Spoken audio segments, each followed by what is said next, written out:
Bonjour à tous, bonjour à toutes. J'espère que vous allez extrêmement bien, que vous avez passé de très bonnes vacances et que vous êtes prêts à tout donner pour cette rentrée 2026 qui approche à très grands pas. Alors aujourd'hui, on se retrouve dans une nouvelle vidéo. Euh, alors il faut savoir, je vais un peu blablater avant de rentrer dans le cœur du sujet de la vidéo d'aujourd'hui. Il faut savoir que j'ai créé cette chaîne il y a à peu près 2 ans et que je voulais vraiment beaucoup m'y investir. En tout cas je voulais m'investir dessus, faire des vidéos régulièrement sur différents sujets dont ceux que je vais aborder aujourd'hui et futurement.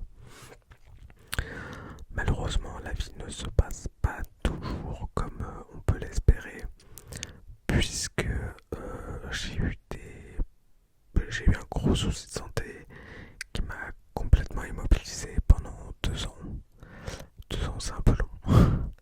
C'est même hyper long. Et en fait, je voulais profiter de ce temps où j'étais paralysé, on va dire, pour faire des vidéos ASMR. Mais encore une fois, la vie en a décidé autrement, puisque la connectique de ce même micro a grillé pile à ce moment-là. Et, et donc mon micro était mort. Je savais que c'était ce problème-là, mais en tout cas personnellement, j'ai pas les compétences pour faire de la microélectronique. Et j'avais ni l'envie, en fait j'avais pas du tout envie de racheter un micro qui coûte quand même un peu plus de 100 € pardon. Je préférais le faire réparer quitte à attendre le temps que j'aille mieux pour le faire. Et en fait c'était pas du tout prévu que mon handicap reste aussi longtemps. C'était censé durer 6 mois. Et en fait il y a eu beaucoup de complications, donc ça a duré 2 ans tout simplement. Et donc j'ai pu enfin réparer mon micro il y a quelques semaines à peine. Donc c'est plus écolo, c'est plus écono, si c'est éco dans tous les sens du terme. C'est quand même un peu con de jeter un micro entier juste parce qu'il y a une connectique qui est morte. Donc une fois que j'ai pu en marcher, j'ai pu aller dans une boutique, le faire réparer pour une vingtaine d'euros. Et donc c'est assez cool. Et donc ceci explique mes 2 ans d'absence. Bon après on s'en fout un peu parce que c'est pas comme si j'avais une communauté hyper active. Vu que j'ai eu le temps de faire une seule vidéo plus un ou deux petits shorts auparavant. Donc c'est pas non plus un truc de ouf. Mais je tenais à le partager parce que ça a été 2 ans un peu de galère. Et que je suis très content de m'en être sorti. Même si c'était inéluctable que je m'en sorte. Je me suis rendu compte, je pense pour la première fois de ma vie, à quel point marcher, le fait de pouvoir se déplacer, de monter un escalier, de descendre un escalier, d'aller chercher du pain, à quel point en fait c'est une dinguerie. On va dire que nous les gens, on va dire valides, qui ont pas eu ça depuis la naissance et qui sommes tout simplement pas habitués à ne pas pouvoir se déplacer, en fait c'est une dinguerie de pouvoir se déplacer. Et vraiment là je me rends compte, même si ça a été entre guillemets que 2 ans de handicap, oh putain quel bonheur de pouvoir remarcher. Je peux enfin profiter de mes vacances, je peux retourner voir des copains, bref c'est quand même plus sympa quand on peut marcher. Et donc, pour reprendre les vidéos ASMR, moi c'est toujours ce qui m'intéresse, c'est l'informatique, le dev, la programmation, toutes ces choses-là. Et donc aujourd'hui, je voulais commencer une série avec vous sur comment fonctionne, on va dire le web, comment fonctionne un site internet, une application mobile. Et donc on va faire plusieurs vidéos où je vais à chaque fois aborder un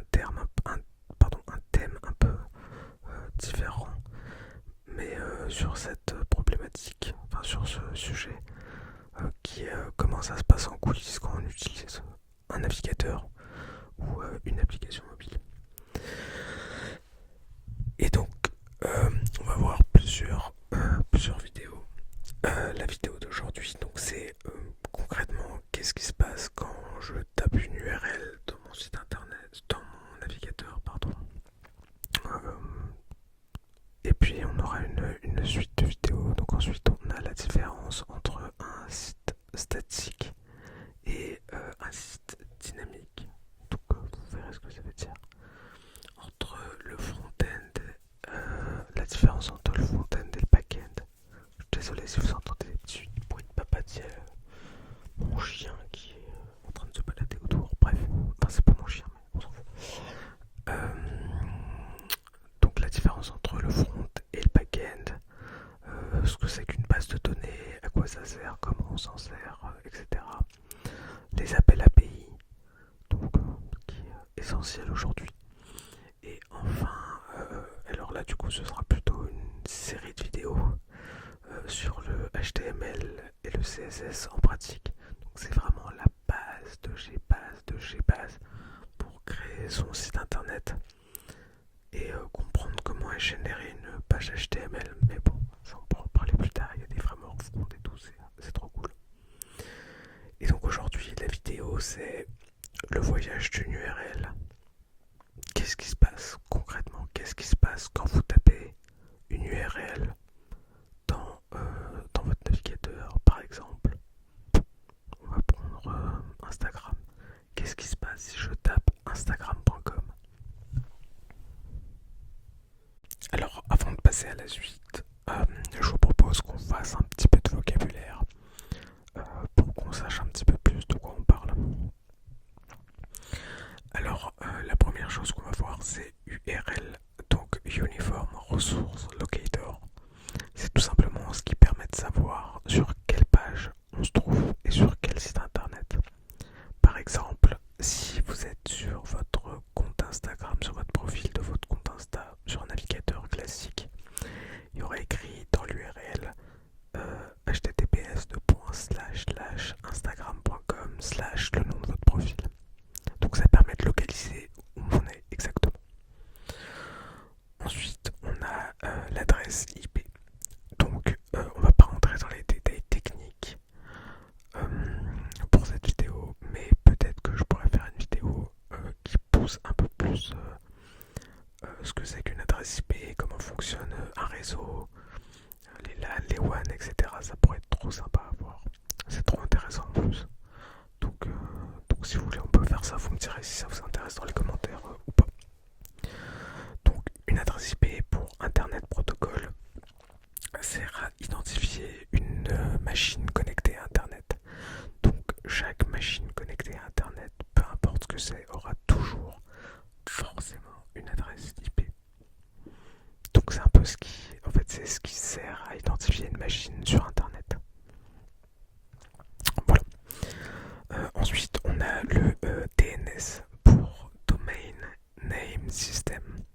Donc c'est tout simplement un espèce d'annuaire géant qui va permettre de traduire un nom de domaine, par exemple instagram.com ou alors gouv.fr, en une adresse IP que les machines du coup pourront comprendre, pourront aller chercher, pourront aller directement dessus, pourront se connecter dessus. Donc c'est vraiment des pages jaunes quoi, vous leur donnez un nom et en échange ils vous donnent une adresse IP. Donc sauf que vous ne le voyez pas quand vous naviguez, il y aura toujours écrit instagram.com, mais il faut savoir que c'est une adresse IP qui est derrière. Si vous voulez faire le test d'ailleurs chez vous, il vous suffit d'ouvrir un terminal de commande et de faire ping, P-I-N-G, espace, un nom de domaine, donc par exemple instagram.com, et ça va vous ressortir l'adresse IP à quoi correspond instagram.com. Voilà. Ça peut être marrant à faire, si ça vous intéresse. Et enfin, on a le protocole HTTP, donc Hypertext Transfer Protocol. En gros, c'est le langage utilisé par le navigateur, donc le client, donc vous, et le serveur web, donc la machine qui héberge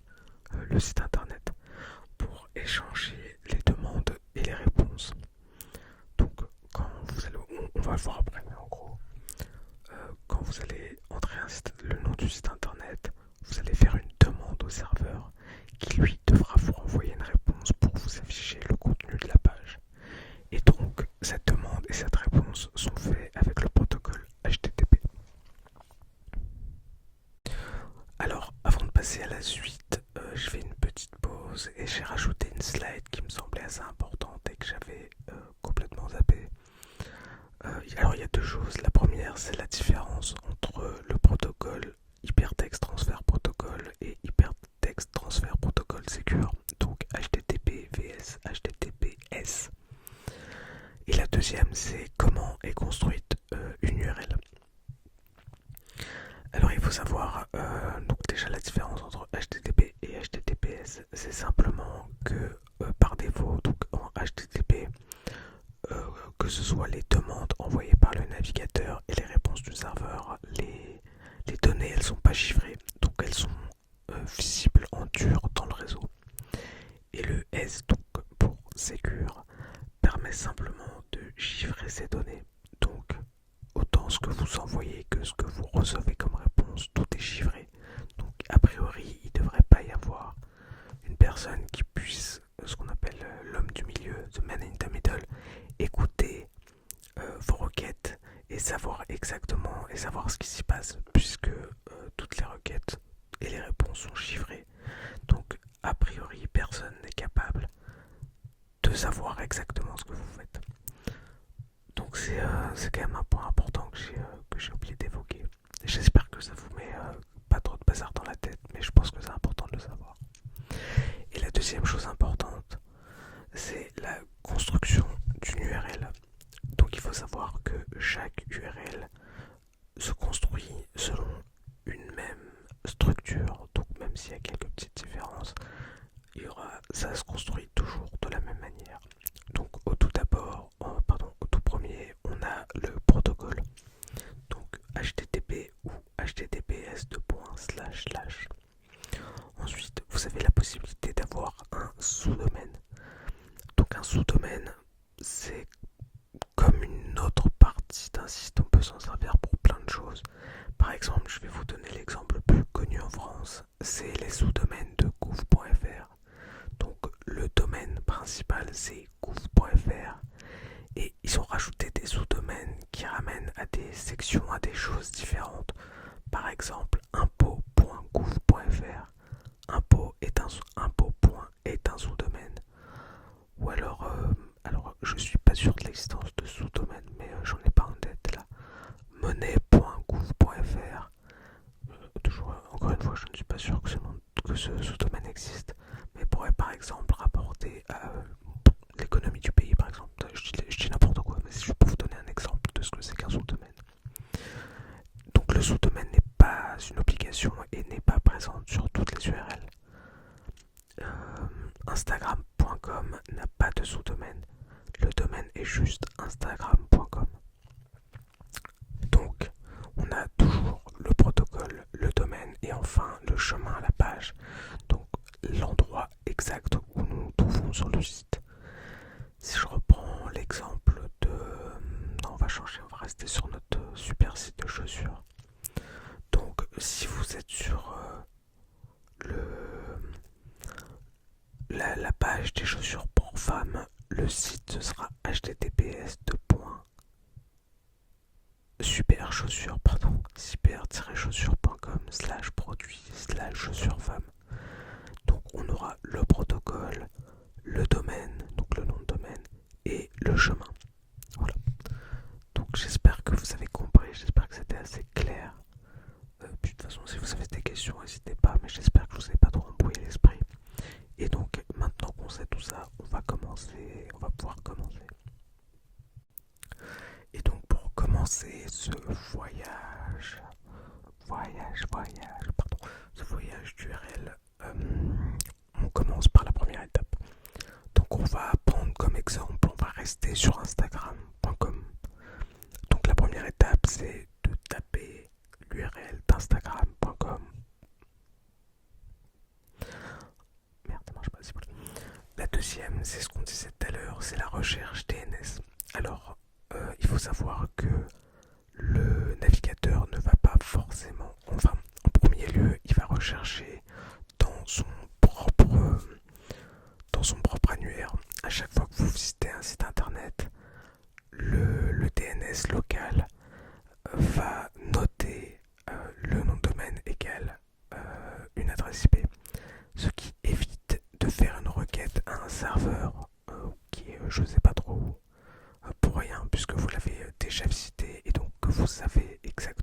quelle adresse IP cette, ce nom de domaine correspond. Donc il va d'abord chercher en local les infos et s'il ne le trouve pas, il va faire la requête au serveur DNS qui va lui indiquer tout simplement l'adresse IP correspondante. Pardon. Et donc, une fois qu'on a l'adresse IP du serveur web, on fait tout simplement la requête HTTP. Donc on fait la requête qui dit hey, salut, j'aurais besoin de récupérer la page d'accueil, l'index de Instagram.com. Voilà. Et donc le serveur, il va traiter la requête. Donc par exemple, est-ce que la personne qui a fait la requête est déjà connectée?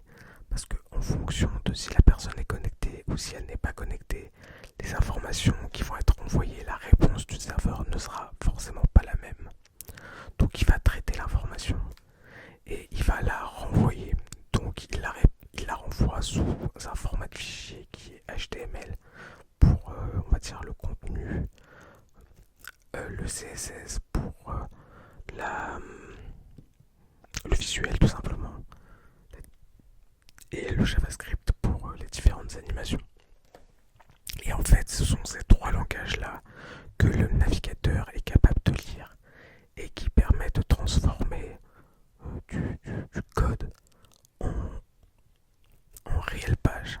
Donc en fait, le HTML, CSS et JavaScript que nous renvoie le serveur va nous permettre d'afficher la page correctement. Et donc, par exemple, si vous n'êtes pas connecté, la réponse du serveur, ce sera la page d'Instagram par défaut avec la petite modale qui va s'afficher, qui va vous dire « Hey, connecte-toi ». Par contre, si tu es connecté, la réponse du serveur, dedans, il y aura l'historique des copains, ton feed, tes messages, etc. Donc la réponse du serveur dépend de la requête qui a été envoyée, de si tu es connecté, bref, de beaucoup de choses. Donc ça c'est vraiment comment une URL fonctionne, comment ça se passe quand vous rentrez une URL dans votre navigateur. Voilà, il faut retenir que ce sont ces 6 étapes. Alors on n'est pas rentré encore une fois dans les détails techniques de ouf. On n'est pas rentré dans l'extrême, mais en tout cas vous avez les bases de fonctionnement, de compréhension pour ça. Pour ça. Voilà, j'espère que la vidéo elle vous aura plu, j'espère que c'est pas trop le bazar, j'espère que vous avez pu comprendre un minimum comment ça fonctionne dans les backstage d'internet, entre gros guillemets. J'espère que ça vous aura détendu aussi parce que c'est quand même le but de ces vidéos, c'est pas que de vous faire des, entre gros guillemets, des cours. Mais voilà. Pour la prochaine vidéo, ce sera la différence entre des sites statiques et des sites dynamiques.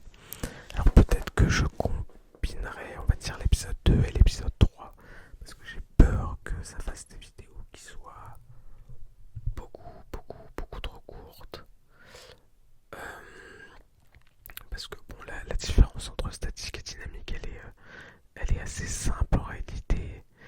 Et donc j'ai peur que ça fasse une vidéo qui soit beaucoup trop courte. Donc peut-être que je vais combiner des épisodes pour en faire un seul. Je verrai à ce moment-là. Mais là celle-ci elle doit bien durer au moins un quart d'heure je pense. 20 minutes, allez, j'espère. Enfin, j'en sais rien en fait, on s'en fout. Voilà, donc n'hésitez pas à vous abonner, à me dire ce que vous en pensez en commentaire. Dites-moi aussi si... bon alors le micro c'est pas idéal actuellement. Parce que j'ai ni les pieds du micro ni de bonnette, donc je suis désolé si vous entendez un peu des peu comme ça là. C'est pas hyper agréable, j'en suis vraiment désolé. Mais je voulais absolument faire des vidéos pendant que j'étais ici au calme. Que quand je serai rentré de mes vacances et où ça va être un peu plus compliqué de tourner parce que je ne vis pas seul. Bref, on s'en fout. Voilà, donc dites-moi si c'est un peu trop le bordel, si vous avez du mal à comprendre. J'essaierai de faire des slides, même si elles sont plus longues, c'est pas grave. Où j'explique bien, enfin où j'essaie d'expliquer un petit peu mieux, plus lentement.